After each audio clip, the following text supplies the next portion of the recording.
Hi, I'm Pastor Rachel McIver Maury and Northfield United Methodist Church, and this is the introductory video for the prophet Joel. Joel, we don't actually know much about.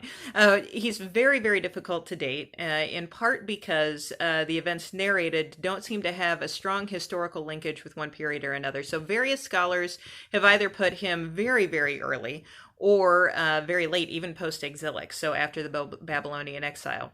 So when we can't put a hook into it and find a date, what we do is we focus on the themes. And what we see is a theme in Joel, as we do with so many prophets, minor and major, of repentance for sin and redemption.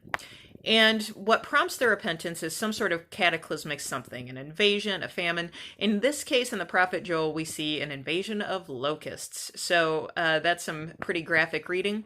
But after a season of repentance comes a time of God's presence and of God's Spirit poured out on all people. So there's some of the most beautiful passages about how the Spirit comes to God's people in the book of Joel. And in fact, it's read very commonly every Pentecost.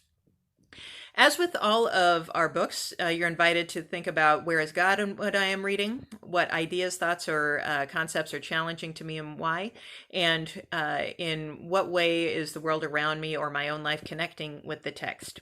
And with books like the prophet Joel, it's an invitation particularly to name that we can't know everything about the writing of every book, but what is it that we can hear when we listen?